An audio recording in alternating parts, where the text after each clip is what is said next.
उसके सामने कभी झुकने की आवश्यकता नहीं, कभी हथियार डालने की आवश्यकता नहीं। अन्याय और अत्याचारी का अंत होगा, जरूर होगा, ऐसे ही जैसे हिरण्यकश्यप का अंत हुआ था। और ये सकारात्मक भाव हमें सदैव अपने मन में लेकर के चलना होगा। गोरखपुर की जनता ने तो अराजकता के खिलाफ एक लंबी लड़ाई लड़ी, माफियाओं के खिलाफ एक लंबी लड़ाई लड़ी, और आज गोरखपुर की एक अच्छी छवि, हर व्यक्ति गोरखपुर के वो अब ये सोचता है कि गोरखपुर अब विकास कर रहा है। उत्तर प्रदेश के बारे में जो सोच थी पहले, अब वो बदली है। हर व्यक्ति अब मानता है उत्तर प्रदेश विकास की प्रक्रिया के साथ तेजी के साथ आगे बढ़ा है।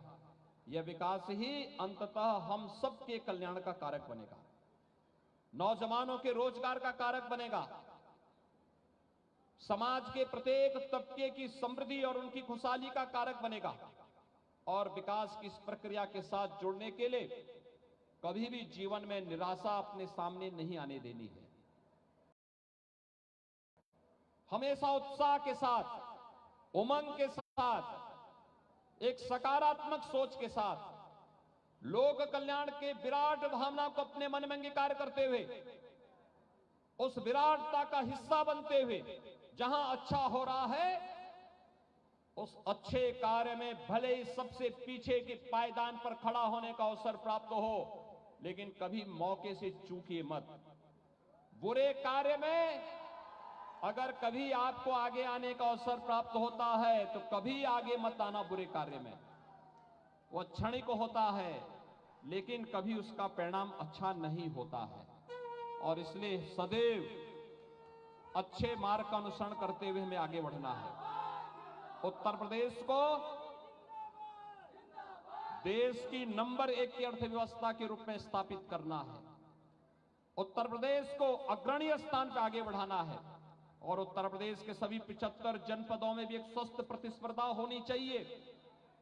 हर जिला शिक्षा में, स्वास्थ्य में, रोजगार में, महिलाओं की सुरक्षा में, बेटियों की सुरक्षा में, व्यापारियों की सुरक्षा में, नौजवानों को रोजगार उपलब्ध करवाने में, अन्नदाता किसानों की खुशहाली में, गरीब कल्याणकारी योजनाओं को आगे बढ़ाने में, अपनी प्रति व्यक्ति आय को आगे बढ़ाने और जनपद की आय को भी बढ़ाने में, हर जनपद में भी एक नई स्वस्थ प्रतिस्पर्धा आगे बढ़नी चाहिए। एक स्वस्थ प्रतिस्पर्धा, हम अच्छे मार्ग का अनुसरण करते हुए न केवल व्यक्ति के जीवन में खुशहाली लाएंगे बल्कि अपने जनपद को भी आगे बढ़ाएंगे। यह भाव हम सबके मन में होगा तो होली जैसे पर्व और त्योहारों की प्रासंगिकता होगी। आज रात्रि में होलिका दहन के कार्यक्रम होंगे। मेरी आप सबसे अपील होगी, बहुत शांतिपूर्ण तरीके से, उत्साह के साथ, याद रखना जोश में कभी होश नहीं खोना चाहिए, जोश के साथ होश भी हमें होना चाहिए। उत्साह हो, उमंग भी हो, लेकिन साथ साथ हर एक व्यक्ति की भावनाओं का भी ध्यान रखना होगा।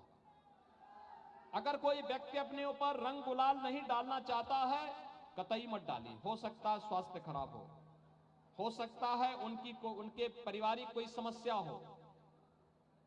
स्वेच्छा के साथ जो लोग रंग गुलाल डालने के इच्छुक हों, आप उनके साथ जरूर खेलें। गंदगी न डालें, बीमार हो सकता है। आंखों के ऊपर न डालें। बहुत शालीनता के साथ, उत्साह और उमंग के साथ हम इन पर्व और त्योहारों को मनाते हुए अगर आगे बढ़ेंगे, हजारों वर्षों की विरासत को सजोए हुए हमारा भारत और हमारा सनातन हिंदू धर्म बड़े गर्व के साथ कह सकता है कि हमने दुनिया को बहुत कुछ दिया है। और ये पर्व और त्योहार उसी श्रृंखला के हिस्से हैं। सामाजिक समता का पर्व है। कहां जातिवाद है इसमें, कहां क्षेत्रवाद है? इतने हजारों लोगों के बीच में कोई बता पाएगा इसकी किसकी क्या जाति है? हम तो सब एक ही हैं। इस संकीर्ण सोच से ऊपर उठना पड़ेगा और विराटता को अपने साथ जोड़ते हुए हम सभी लोग मिलकर के कार्य करेंगे। इस विश्वास के साथ आज रात्रि को होलिका दहन का कार्यक्रम और परसों 19 को रंगोत्सव का कार्यक्रम धूमधाम के साथ होना चाहिए।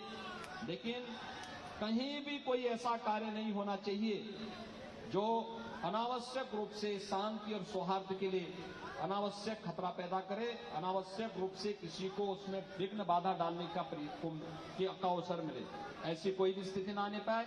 इस विश्वास के साथ आज रात्रि में भगवान विष्णु का एक अवतार नरसिंह के रूप में अवतरित होंगे। अधर्म और अत्याचार का समापन का एक नया संदेश आएगा और इस उत्सव के साथ हम सब जुड़ करके इस पर्व और त्योहार को बड़े हर्षोल्लास के साथ मनाएंगे। इस विश्वास के साथ मैं एक बार फिर से अभी यहाँ पर भगवान नरसिंह की आरती होगी, आरती के बाद फिर यहाँ पर कार्यक्रम होंगे, उसके बाद शोभा यात्रा आगे बढ़ेगी। शोभा यात्रा में भी आप बहुत शांतिपूर्ण तरीके से आगे बढ़ेंगे। इस विश्वास के साथ आप सभी के प्रति मैं अपनी मंगल में शुभकामनाएं देता हूं। पूरे प्रदेश वासियों को, पूरे गोरखपुर वासियों को होली की हार्दिक बधाई और मंगल में शुभकामनाएं, और विश्वास व्यक्त करता हूं कि हम सभी लोग इस पर्व और त्योहार को शांति और सौहार्द के साथ संपन्न करके, आयोजित करके सभी लोग इसके साथ सहभागी बनेंगे। और यह वर्ष आपके लिए महत्वपूर्ण है कि कोरोना महामारी नहीं है, तो हम लोग, क्योंकि विगत वर्ष तो इस समय कोरोना महामारी ने पूरे अपने आगोश में ले रखा था, लेकिन इस वर्ष काफी राहत है और कोरोना नियंत्रण में है। वैक्सीन अधिकतर लोग ले चुके हैं, जो लोग फिर भी बचे हैं अवसर आने पर अवश्य अपना वैक्सीन जरूर ले लेंगे। आप सबके प्रति मेरी शुभकामनाएं, धन्यवाद। जय जय श्री राम।